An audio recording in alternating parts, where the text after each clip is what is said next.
The truth is, as women, business people, we are birthing a new way to be in business and be in service. And actually, this new way is a calling back to the old ways and the ancient ways, and the matriarchal rising of now is truly just a calling back to the times before when Goddess was in charge. So welcome back to the Softpreneur podcast. I'm Don Petrin, and that is Elisa Jakim, and we are here to help anti-establishment thought leaders and holistic wellness visionaries get expanded on how to build an aligned and abundant business by expressing your unique essence with more clarity, courage, and conviction. This world needs you to rise up into the limitless possibilities of your full potential. So let's go. We love this conversation with the one and only Jamie Arrigo, founder of Wake Up High Five and Arrigo Creative. She teaches small businesses all about marketing and content and teaches all of us how to be strong in our message. And we had just like this very multifaceted conversation that ranged from like traditional advertising and advertising in the 90s and things that millennials are still struggling with to like what it is to be a mom who's working and making it happen, or a woman who's working in this kind of very strange time that we find ourselves in. We went so many places and it was really deep and beautiful. And Jamie is a mother of 3 as well, has had her newest little baby with us on the call.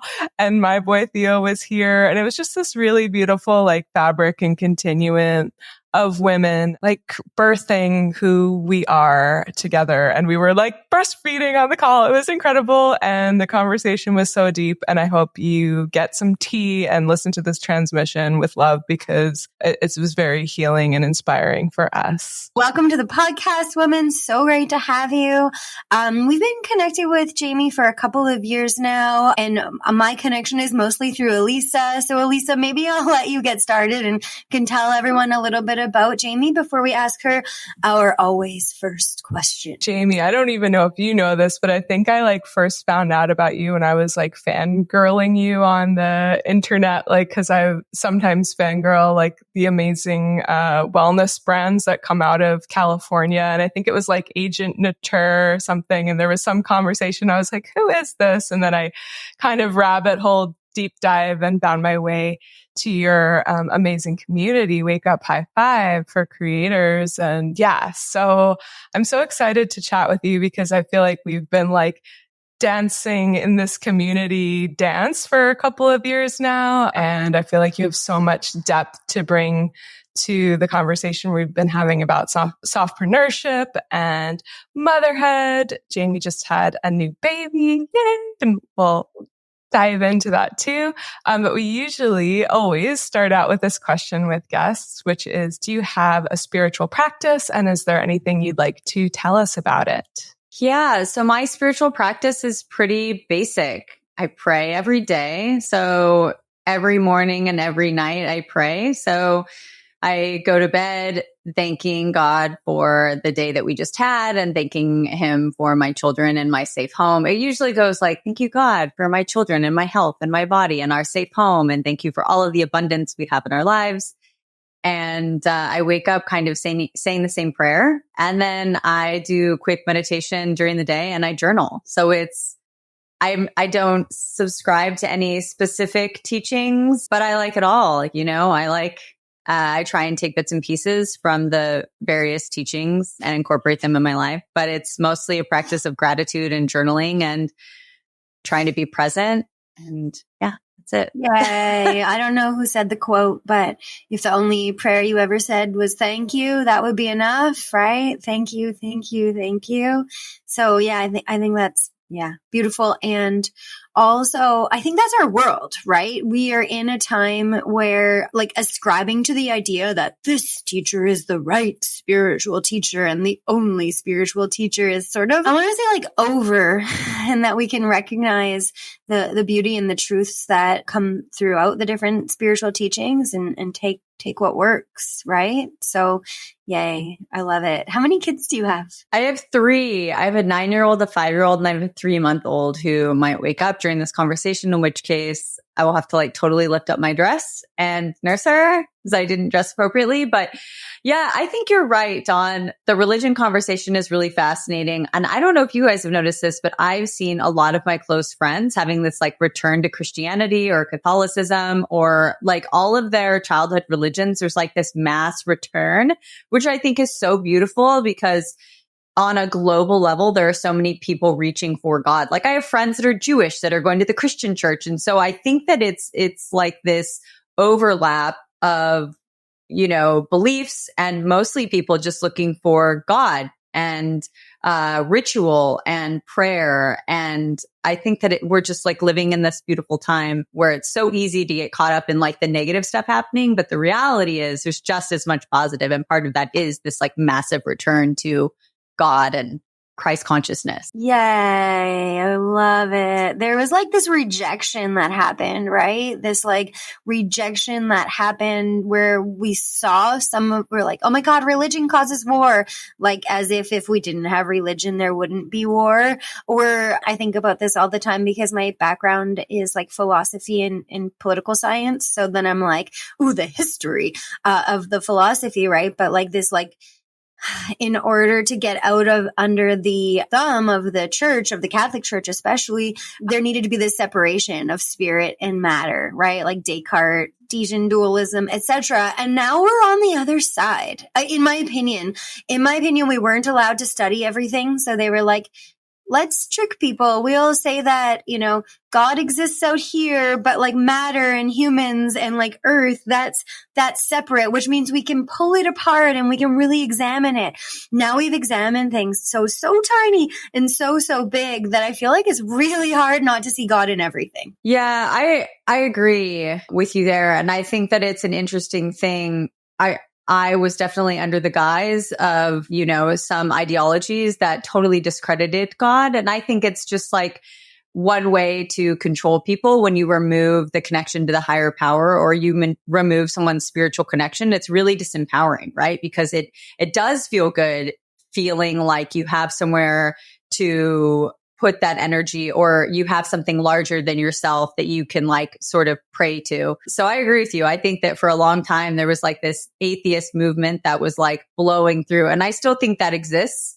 There are ideologies that definitely push that will discredit God, that will especially discredit Christianity. I mean, look at what we just saw at the Olympics. It was like so wild, totally making a mockery of Christianity. But I think we're absolutely on the other side of that. It's like evidence of this new earth that is being birthed and so many people just returning to the light. For lack of a better term, people are like running towards the light. It's beautiful. I love it. And so interesting because I was thinking about this recently. Like, I feel like now that we're almost like, we're more than 10 years into this really big like trend called wellness, or where I feel like there was like a new birth of like spiritual seeking on a larger scale, at least in the States or in North America. And I feel like when I started dabbling in like the healing arts and wellness circles and like nobody was using the word God, like everybody was afraid of it. Or maybe a lot of people had some trauma to unpack around it, which is fair.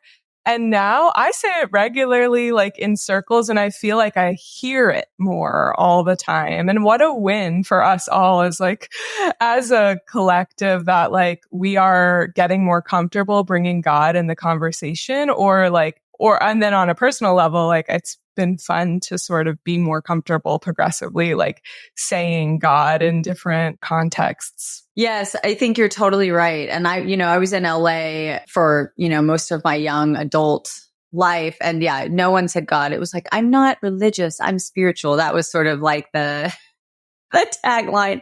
I'm spiritual, I'm not religious. But I'm like, yeah, but like, religion is spiritual, right? Like who are you talking to when you talk to your higher power? Like no one wanted to really say God or have this like sort of accept, this, no one wanted to admit that these things are, can be linked and connected and two things can be possible at the same time. You can be religious and you can be spiritual and Yeah. But I think you hit it on the head when you spoke about like control mechanisms, and that taking God away was a control mechanism, but religion is also a control mechanism, right? So I think some of the rejection was like rejecting the control. And as always, as human beings, we swing. Like, I wish that we could just, find that middle path that like is spoken about in so many of the different traditions. But we were like, oh my God, the church is controlling me. Never mind. I'll go over here. And then we're like in almost like scientism, and now scientism is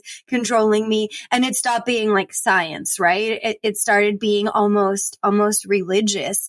And so I think this is, I'm not surprised that this would be maybe where our topic would go with you. And when you just spoke about the Olympics, it reminded me of something we were speaking about right before we started recording that had me be like, wait, we need to be recording everything we say, because I didn't watch any of the Olympics, and I'm not like a big sportsy person, so that's fine.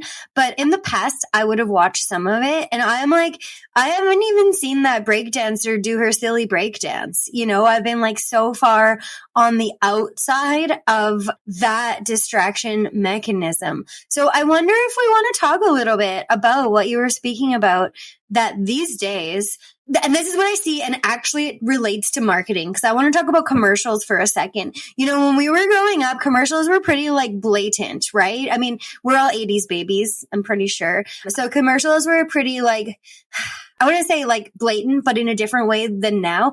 And then I feel like they became more subversive, and then they became like they needed to be sort of like quirky, and then now it feels like commercials are all like postmodern ridiculousness. And I feel like what that shows us is actually the sophistication of the consumer. And like, when we were coming up, TV was newer, right? Like it was like the really rich people who like 20 years before that would have had like a TV in their home. And then when I was growing up, there was like a TV in every room. Like, no lie. We even had one of those like tiny ones in the kitchen. I remember it was like tiny, black and white, and had a huge box behind it. Yes, I'm dating myself. But I feel like as the sophistication of the watcher, of the consumer came through, commercials got more and more sort of ridiculous. And for me, there's this parallel with like control mechanisms, and how you were saying, and I'll let you say it, but like that people are like not distracted in the same way as they used to be by like all of the goings-ons that are trying to like grab for our attention. And I wonder if that's why things like the Olympics opening ceremonies, which I also didn't see, but of course, like saw the backlash of. I wonder if that's part of the reason that these things have become both more blatant and almost ridiculous. I don't know. What do you think of that? Do you have any thoughts on that? Yeah, I think it's been slowly going that way. Like, think about all of the award shows that we've been seeing as well. Like, they're all just getting more and more ridiculous. I think a couple of things are happening. They're having to fight more for our attention, because I think as more media becomes available, like I would rather look on social media or like shop for chairs on Facebook Marketplace than watch any other sort of like award show or programming or any of that stuff, right? So I think they're having to fight for our attention. Man, it was two-pronged and I lost one of the prongs, but they're having to fight more for our attention. They're having to do things that are more and more insane and ridiculous to keep our eyeballs. And that really is like, if you think about what's going on right now in the currency, our time and our attention, it's the attention revolution, baby. It's like, that is how they get their dollars. And if they don't have people watching their shows, then they don't have anybody. No, advertisers are going to pay attention. So imagine like with the Olympics, I'm the same. I didn't tune in. Well, also another thing to take into consideration is we don't have TV like that anymore. So previously the Olympics would have been on because you would have had it set to the Olympics, and it just would have been on because that's what you do. You do the Olympics. But now you have to put effort in. You have to put more intention in. And it's like an interesting thing, because at the end of the day, how many people are willing to put that effort in to actually watch that show? How many people who do not have television are going to like figure out how to watch the Olympics? And it's like it's not a lot of people. Certainly no one I know was like, I'm watching the Olympics. None of it. And I didn't watch the breakdancer either. I did see what happened afterwards. And she's like pretty brilliant. Like I read a couple of interviews and she's like, what I'm doing is art and that's what it's all about. And it's like, I think her performance is a real testament to authenticity and what happens when you just do your own thing, right? She was the only one that was like bouncing around like this. And she's the only one that anyone will remember, probably even next year, but certainly in 10 years, she's the only performance that anyone will have any, reference to. Right. She's become a meme, like the memeiest of the Olympics. Although the other thing that happened to me with the Olympics, and I think this really actually relates to online marketing, is I started following Alona, or I don't know what her name is exactly, but like how to pronounce her name, but she is this hilarious rugby player. And the reason I started following her actually was like a reel of hers went viral where someone was like, I think I first saw her on TikTok, but I really am not on TikTok very much because then I'm like, rah, on TikTok. But it was like something like about BMI being 30. And she was like, yeah, my BMI is 30. Actually, it's 29.7. And then she like really spoke to this comment in this way, like, and this is dear to my heart because I feel like women are so often judged on like their weight, and that's where their worth comes from. And this is this like amazing rugby player who can like probably could make her way through the men's Olympics team with her like strength and her like, one pointed, focus. And now she's got over 3 million followers and it's all from hilarious memes that she's been doing or like just like her being her funny self, right? And there's something there. Yeah, there's something there. And thanks for reminding me about the television. Like we don't have TVs. And I'm like, I missed all of the synchronized swimmers. I do like that. I do like those too. That's cute. It's cute. Yeah, exactly. Yeah, the memetics, that movement of memetics, like that Australian, whose name I don't even know, but that Australian break dancer, her academic career is probably going to soar like crazy. And I wouldn't be surprised if she started getting sponsorships from like actual, like even like in alignment with breakdancing culture clothing lines because of the attention that she received. Yeah, it's so interesting because I feel like with that sort of like somewhat democratization of media with social media that we've seen also since the rise of the internet too, like in the early aughts and all of the things, or late 90s, early aughts. It's funny because I think a lot of millennials grew up with this like feeling that we needed to be famous or something, a lot of pressure to be famous. And I don't think that's let up. I think it's probably only increased with social media. And I'm sure a lot of millennials still feel that way as well as the younger generations. So I'm just wondering, Jamie, like you as a mom, do you have thoughts about that in terms of like your children's relationship to media or like also just like personal relationship to what is it that we all feel like we need to sort of be famous in our own lives now? Man, this has been such a theme for me this year because I had a Gene Keys reading. The thing I had to overcome was obscurity. Like my strength was, I'm not saying in the correct terms, but like my biggest offering was bringing beauty to the world. But my biggest challenge would be overcoming obscurity. So I think about that a lot. I think especially after leaving Los Angeles and feeling like a sense of relevance in being there because you are involved in a lot of different events that are going on and you're networking with people that are doing things and you're doing things like, my life looked very different when I lived in LA in terms of like what I did, who I associated with, the kinds of projects I took on, the kinds of people I knew, all of that stuff. But I think that like, I really wanted separation from that, especially for my kids, because I do think that it's hard to be in two places at once. And I found myself, even if I was home, I was always somewhere else because I was trying to be relevant or be important to other people. And I think right now, what I'm realizing is that like the most important thing I can do is like be here and be relevant to the people that are inside my home. And as far as my kids go, I really try and keep them away from media. I mean, my kids are still relatively young, but my son is like, I want a cell phone. I want a YouTube channel. And I'm like, no, I think it's hard because we are growing up. Like our kids they've had screens in their faces their entire lives. They've seen screens their entire lives. Like we're actually the millennials. We're actually the last generation who grew up without having social media. Right. So it's a different thing for them.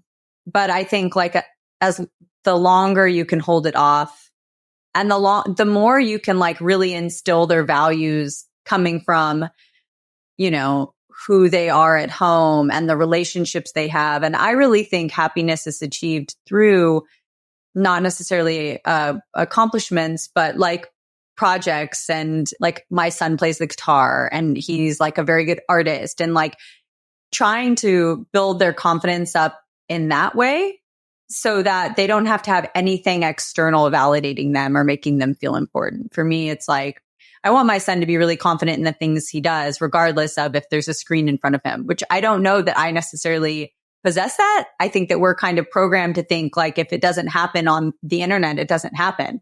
And so I think we also grew up in a time where we were all told we were so special. Like I think there was a real change in the way we were parented and the way we were taught, because we grew up with everybody telling us you're so special. Even now, what we hear is like, you, like all these people I follow, you have a unique purpose.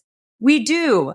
And all of us are unique and all of us are special. But the reality is we're not all going to be famous. And it's a hard thing to accept. Wow. But it's true. It's so interesting. It's like walking this duality, right? Because it's like, there's that thing Steve Jobs, I think, said, who's like, the people who think they're crazy enough to change the world are the ones who will, right? So it's like, you need to like, on the one hand, if you want to move forward with your passionate purpose, like you need that little spark of like, I am here to do this thing.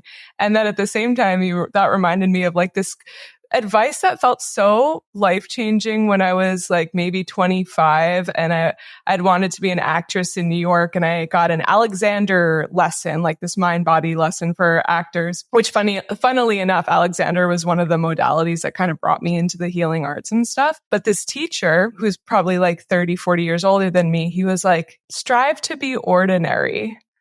Like, what if for a little while you could just let yourself be a quote normal person? Like, what would that be for you? And being in my mid-20s, I felt like this took this huge pressure off of my back, because I think, and maybe especially that's like a big part of that decade in one's life where, and like growing up being told you're special and feeling like you have this special purpose and you're like constantly not living up to your potential. And then you look back and you're like, that was the time, like that's part of the machine, like part of the narrative.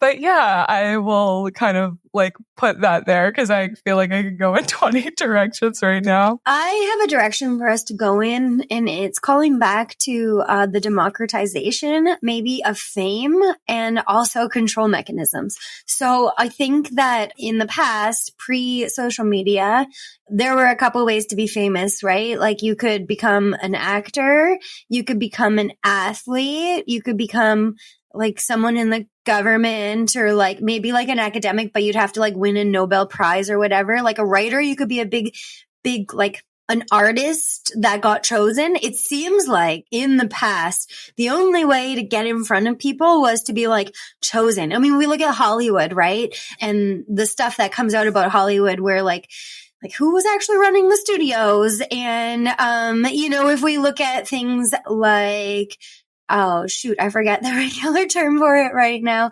Pedophile. Pardon? Oh, yes, that too. Yeah. That's all you had to do. Predictive programming, right? Like Hollywood was so much about like, what's going to happen next? Okay, let's and that's why I'm like, whenever I'm like, oh gosh, look at what Netflix is doing now. Oh no, the aliens are coming, aren't they?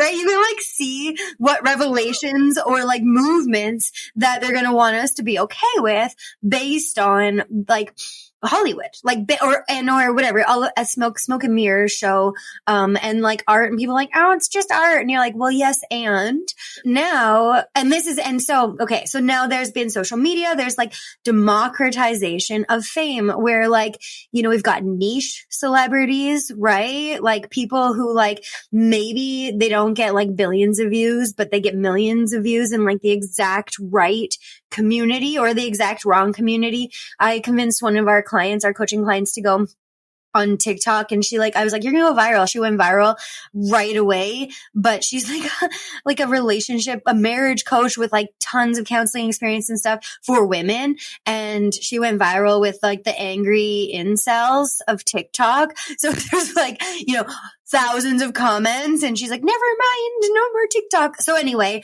you can go viral and become a niche celebrity or like a micro influencer. And it's like the powers that shouldn't be have less control over that. And then at the same time, we all know that big tech is like in charge of social media. So there's still like, it's like, I don't know exactly what it is, but it's like there was like big control mechanisms and then became democratized. And then there were like a whole bunch of like littler control mechanisms, and we can like become famous with our peers now and like find our communities. And if you're an entrepreneur, maybe the people who are going to like want to invest or collaborate in us in a way that I don't think we could have in the 70s. Like you needed to be like, Jimi Hendrix to be someone who was going to get like picked to, give $100,000 to produce a 3-minute video to end up on MTV. Right. And now with like TikTok, you can, it makes me think of this man in finance meme, right? Like, do you know that? Like looking for a man in finance, like 6'5", blue eyes. Wow. That's amazing. So she just was like, I think I just came up with the hit song of the summer. And then she was like, just said like, looking for a man in finance, 6'5", blue eyes, trust fund or something like that. Oh, I did see that. Yeah. Right. And then she's like, okay, producers, do something with it. And then a whole bunch of people picked it up. It it was all over the place, and it's like released on Spotify. Like a DJ and her have collaborated. It's released on Spotify. I'll look and see how many listeners. And like this woman, like she's just a funny like comedian, right? Like I don't even think she's a stand-up comedian, although she probably could be now, right? It's also that Huck Tua girl I think of. Like you just do something funny. It gets in front of the right people. It might be like you don't want to be known for that meme. And then all of a sudden you're going to be like able to capitalize on it and create an entire business out of like something small and ridiculous. And I don't know. I think that that's something magical about the time that we're in, where yes, we live in 1984 Big Brother craziness. I mean, I'm in Canada, and it's like we keep on like sneaking through the cracks, and we keep on finding our community in a way that I don't think we would have been able to in the past. Yes, you are absolutely true. I think that social media and technology is really a double-edged sword. And I think that, we have the capability to connect with people. We have the capability to make tons of money remotely. We have the capability to create literally any business you want. Like we live in such a freaking fantastic time. So Jamie was just speaking about like with social media and technology, the good and the bad of it. We really are in a magical time because we can do almost anything, like, be recording a podcast with friends and then have a little tiny baby crying and go get it and not have to stop. And I think that that's one of the magical things about now. And say what you want about like women's liberation and feminism, where it came from and why it came from. I do think that we have a crazy amount of freedom now to be, and especially now actually that we're on the pendulum is swinging in the other direction. Like you were speaking about friends becoming Christian and embracing these traditional values again.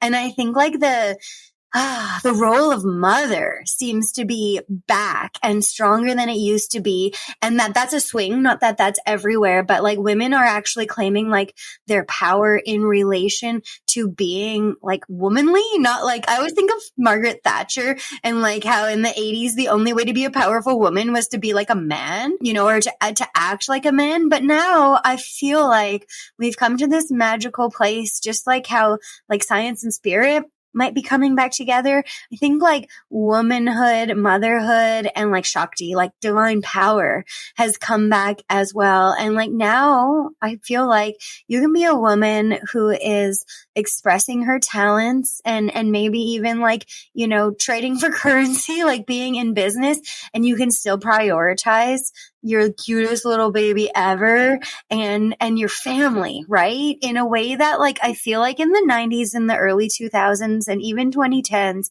it wasn't available to us. Yeah, I agree. I think that's a really important, like the digital age and the time we're living in really empowers moms to be able to have a better life-work balance, because the reality is you can totally have a full-time job remotely. You know, it's hard. You're going to lose sleep at night. You're going to stay up late and you're going to wake up early, but like you're not going to be at an office from 9 to 5. And I think that there's a lot of things happening in terms of like the way that we're welcoming life. I mean, certainly we're seeing a lot more people strive for natural births, home births, free births, more like contact napping, more breastfeeding, longer breastfeeding. Like, I think we're having this sort of, you know, reclamation of motherhood where we are getting back to a time where the connection is being prioritized as opposed to, you know, putting your kids in daycare from a young age and prioritizing career. I think it's super unnatural to put your children, certainly, you know, your children or your family second. I think it's like a very weird thing. And as I start diving back into working more and figuring out ways to be able to do, you know, podcast recordings and making more time for the community I'm building and my creative work, you know, I'm grateful that I live in a time where I can do all of that remotely. And that wasn't available to us 10 years ago. And I think that there are so many more employers, and we can actually thank COVID for this, because I think this actually paved the way for employers to get rid of some of their real estate to like lighten their load in terms of everything they have to pay for every month, and recognize that like people can totally be productive in their own home. This is harder to be productive, but you know, we do have the ability now to work remotely, and employers are recognizing, you know, the importance of mothers. I think especially like millennial mothers. This is I'm kind of all over the place, but like millennial mothers, millennial women for sure. I think millennial mothers are we have the largest purchasing power in the United States. We spend more money than any other group. I think it's millennial women. And so I think that there is, like, from an employer standpoint, there's this entirely other demographic that's often been forgotten about, and that is women who have kids. There's like this group that prior to having remote work available to us were not even considered in the hiring landscape. And I think now it's like, oh, there are so many ways to juggle that and to make it work. Like, you know, if you're doing remote work and you don't necessarily have to be working a 9 to 5, you can absolutely have like your hours at night, your hours early in the morning, as I said, and there's ways to make it work now. 100%. And it's also like, I think there's this real beautiful shift in what it looks like to show up as an entrepreneur or as a woman with a job and as a mother. Like, we have Elisa's baby toddler is on business calls a lot. Like, dude shows up on sales calls, man, you know? And that actually is like, I don't know. I don't know that I saw it before we were doing it, although I'm sure people were doing it. But you know what? Our clients also have babies. And so like when Elisa is like, oh, sorry, got to bring Theo on, and we don't put him on the internet so much, but he's not allowed, but he is allowed to, you know, be in existence. We don't have to pretend he doesn't exist. And it means that our clients can also bring their babies to the calls and they're able to like do their work. And there's like a permission field, as Kelly would say, for them to be women who are also earners, who are also like creative people doing their mission and creating this world we want to live in. And I think that's the, we're all like, let's create the new earth. But I feel like we are in the new earth if we choose to live in a way where we are different than before, right? It's like we create by being. Completely. It's true. Yeah. And I think previously there was like this, it was almost like denying that women had kids. It's like this phenomenon, like almost denying that like, and also like shame around it. Like if I'm a professional person, I can't be like, well, my kids, like when I was in LA, I was really fortunate. I've been like kind of thinking back to the first year of Winnie's life, but I was really fortunate to have all my clients were like, just bring Winnie. And I like, I had like those, I would be on like a photo shoot. I'm going to spare you guys. I would be on a photo shoot and I would have like those, cordless breast pumps. And I'd be on a photo shoot wearing cordless breast pumps, pumping my boobs. And all my clients understood that like that was the priority, was my child. And I'll come there and I'll create great work and your brand will look good, but my baby has to come right now. I love this so much. And I think it circles back to really like authenticity, right? Like if you are bringing the things that are like so real to your life and to your experience into how you show up all the time or in creative process, then it's like when people are with you, let's say on social or in a call, you're like actively practicing being yourself in all situations. And I feel like, Jamie, it's been such an interesting journey. It's like we're maybe a new type of woman right now who's like, yes, I am breastfeeding on the call. That's like part of life. And it's like awkward at times and it's empowering. And it's also, I kind of feel like now being like almost 2 years into this journey. And it was kind of nuts because I didn't take much of a pause with work after my son was born, which had some blessings too, because his birth was challenging and he was in the NICU when he was born for 2 weeks. So I like went back to work because I was like, I need to put my energy and myself somewhere. But I think that bringing your child with you and like living with that. And even in this funny Zoom kind of life and Zoom connections that we build or online connections, there's this almost grounding quality that it brings when you're in groups or groups of women. Cause a lot of the time that's like who we're talking to, where there's like, oh yes, there's just something like innate. Like, I love it. I feel so fortunate to be able to like be holding a beautiful babe while I'm like talking to women about their creative projects. And it feels like maybe in a strange way, it's like awkward and funny, but we're also like recreating a kind of village model. And even if we're more disparate, and Jamie and I were talking like at the very beginning before we started recording about what it's like to be in close proximity to your family. But even if we're disparate or more scattered in certain ways, we also have this sort of like new community where we can show up as ourselves and be like, it's normal for a woman to like have her baby with her when she's working. Yeah. You said at the beginning of that, a new type of woman. And I just don't think it's new. Like prior to like nuclear family separation from each other and even the community that we were in, like I'm pretty sure women didn't like, oh, and now I don't work at all for 2 years. That was like that, and we talk about like homeschooling or unschooling now. That was just how life was. Like you had your baby. And then when you were healed enough to be up and around / probably before that, you went back to your work with your baby, right? Like strapped on you and like that, like always having the baby with you.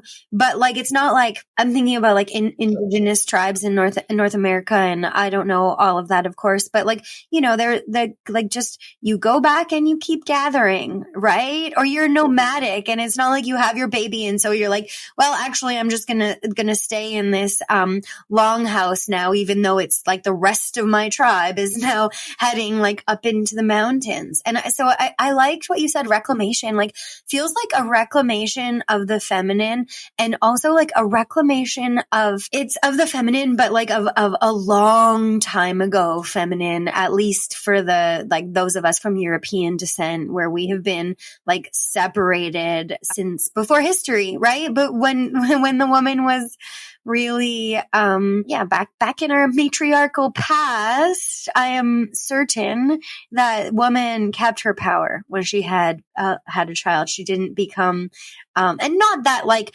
earning is the only way to have power. Like that is not what I'm saying, but like in our society, your value is measured by dollars. And this is a problem that I've had with the feminist movement since I realized I was a product of it, was that like and we all know this, right? Like the women's work of caring for the home and caring for the children and raising them up. That wasn't like you get paid 6 figures a month for that, right? It's just like, you just do that quietly and silently without complaining in order for the person who's going to be out there in the public world to go out and earn. So yeah, I feel like I went on for a long time there, but I just wanted to call back to what I said, that I don't think that valuing women as mothers and also women being, capable of their creative pursuits while being mothers is new. I think it's real. I just wanted to really quickly say like, yeah, because the funny thing about this, and I don't know if you felt this, Jamie, is like doing work this way with my baby close by, and maybe you spoke to that when you were too in Los Angeles, and bringing Winnie with you on shoots, is like, it feels very natural and it feels very intuitive. And that's the funny thing to me about parenting, because I think a lot of us millennials, like, we were like scared to have children for a while there or something maybe. But like the entire process for me has been deeply intuitive, and not that sort of like idea that's painted to a lot of us. It's so hard and it's so this and it's so that. And I realize maybe being in this digital entrepreneur space puts me in a privileged position to be able to say that, but also like, it can be so embodied. This whole, it needs to be, right? It does. And I think if you think about the energetics of it, I think about the feminism movement a lot, because I think a lot of us fell into that trap. So when you say that we were sort of like scared, it's like, yeah, we were conditioned to feel ashamed to want to have children. There was shame surrounding, like you couldn't win in that movement because there was shame surrounding having kids. There was shame being a working mother. There was shame being a not working mother. It was like shame all the way around. So I think in part of this new earth that we're rolling out, and this integration of actually being very empowered as mothers and being able to like maintain creative careers and mothers as well, is like releasing that shame and recognizing that like there's no shame in any way you do it. And I think like us letting go of that pressure we put on each other. And this is like what women do to each other in the feminism movement. It was a totally orchestrated, in my opinion, totally orchestrated to turn women against each other when we should be our greatest allies. Is like, I think we're in this point now where many of us who are actually hip to that manipulation are saying like, do like, however you choose to do it. And like, I support your choice and I hope you support mine. And I think like, welcoming a baby to your work as we are here is like, no, there's actually no shame in this. I'm not and imagine like that energy being put on our kids, having to hide that you're a mother or hide that you're pregnant. Like that is just not fair. It's like, this is the best thing going on right now, whatever with work. I hope it goes well, but like, this is the most important thing. Yeah. And I do think too, like, okay, what am I modeling to my son with this? Like funny, like, it's just I think it's very interesting what he's getting to witness to, this sort of like that no separation, like mommy's here with me and she's having like these very deep conversations and chats. And yeah, it's just like, it's a funny experience, but it's also like, it's the best. Yeah. And then I'm like, a childless woman and I'm ashamed too. So it's like, right. I mean, I'm not necessarily ashamed, but like, it's like there was no winning. And I think we can create a world where it's all winning, Yes. Yes. However you do it. That's it. It's like, I have so many friends that don't have children and they won't ever have children. And that was their choice, but they're still so motherly and such amazing caretakers in the way that they show up for that role. And I think that like, that's not to be discredited either. You have women that are like, well, she never had children. It's like, so what? Like we have to quit passing judgment on other women and their journeys and the way they choose to welcome or not welcome life or work or not work. It's like, I think that that's the new earth, is everybody just minding their own business. Yeah. I love it. And speaking of the new earth, look at that seg. I'm real good at this. You have a community. Can you tell us about your community? Wake Up High Five. I know it's like, yeah, tell us about it. So, I started it in 2020 as mostly like a sounding board for all of us in cities who were getting like, excluded from society because we didn't want to do certain things the government said we had to do. And then in 2022, I kind of relaunched it as more, of like a creative hub geared towards connecting creative entrepreneurs who didn't want to play by the rules with LinkedIn, like there were so many people who were like, I had a job interview in 2022 and I actually just looked up I could tell right away when I was on the interview that there was somebody on there who had looked at my social media. Like my social media was like very active at this point of me being like, screw the globalists, whatever.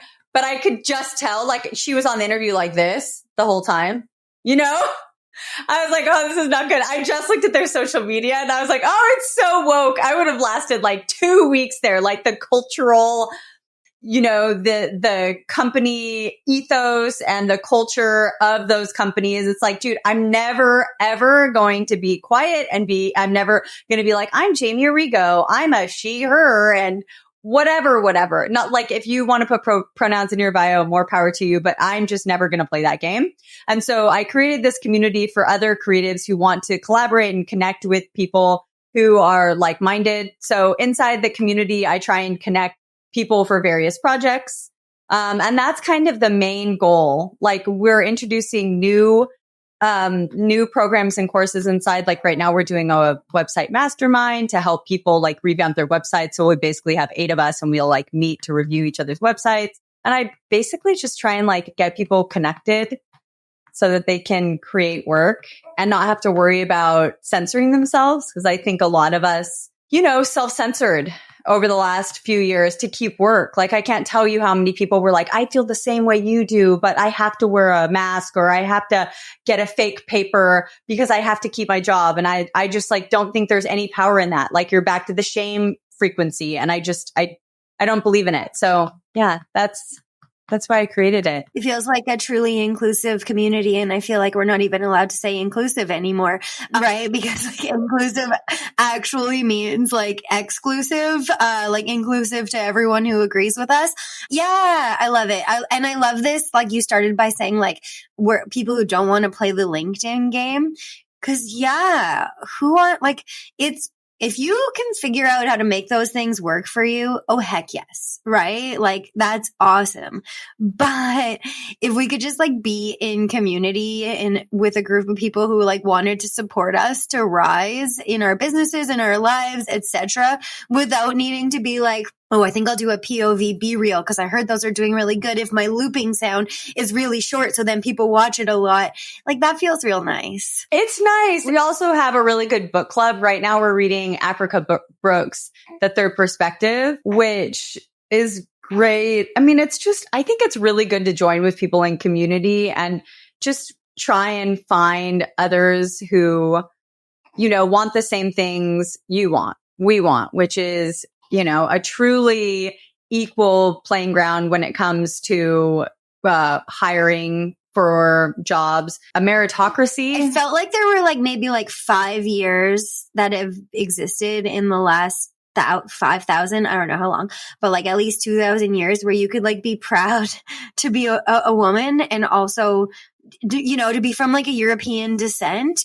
And I want that for everyone. Like let's all be able to be proud of who we are. Let's all be able to be proud of where we came from, our abilities and the things that we're not so good at, and the swing is a little bit ridiculous. And also it's optics, right? I think that's the problem. It's like, can I pick the person who is the most obviously a part of multiple different, like cultural spaces that have been denigrated for the last 100 years. And then I'm going to put that person on the top. Now, I love the idea of stopping, what am I trying to say? I love the idea of not judging someone as better or worse based on their cultural heritage. But instead of like us coming into a place where it could be like a true equality of opportunity, it like swung all the way over. And I'm not like complaining about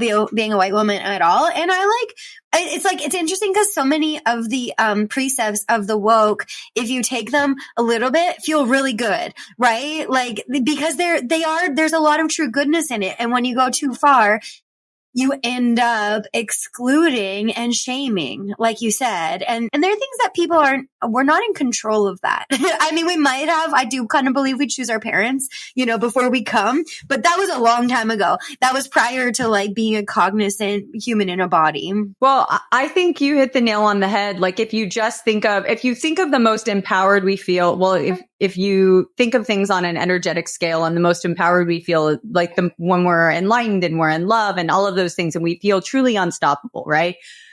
Shame is like one of the lowest, it could be the very lowest vibration, right? So what happened is essentially tried to take the shame from certain groups of people and displace it onto other groups of people. So it's not removing the shame from that other group of people. That group of people still feel shame because they've been deeply programmed over generations to feel shame about the color of their skin, which is such a shame because it's not a reflection of your ability to succeed or perform or any of those things. But what they did is they now created a new subgroup of people. Now, like, you have to be shameful if you're this color. So they're slowly just programming different groups of people to feel ashamed of who they are, when at the end of the day, it's like, we should all be like extremely proud of who we are. And yeah, have we had like massive mistakes in the past with how we treat each other? Yes.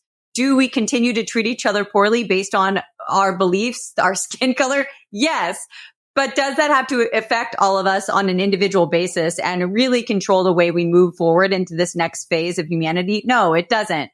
But it's a shame that people do fall victim to that manipulation, because I, for one, have never felt ashamed of who I am or the color of my skin. I feel really excited about who I am most days. And when I feel bad about myself, it's not because of the color of my skin. It's because of size of my thighs or something equally ridiculous, right? But it's like, I just watch so many people be like, I am a privileged this person and I'm ashamed because, and it's like, man, you're just taking the bait. You are letting yourself totally fall victim to that media propaganda, And what doesn't happen from that is the heart opening more. And I feel like when the heart opens more, then we all become vulnerable. We all become loving, and everyone can like rise if all of our hearts open more. And it may be like the truest control mechanism is just trying to close the heart down. So you see someone else as the other, and then you're like, oh, and it's scarcity, right? It's like, I can't have that thing because now that person has it. And so then I need, or the person who has it is like, I must protect it, or this other person will take it from me. And that is like, absolutely not, I think, what the well-meaning people who like hold on to these like ideas in this movement, I don't think that's what they wanted. But like you said, it's so easy to take the bait. And then once you've taken the bait, then you're kind of screwed, because as soon as you choose to look the other way, and I don't mean like look the other way by like closing your eyes. I mean, like as soon as you choose to take into account the other's perspective, and then if you say anything, you're automatically extricated from the group.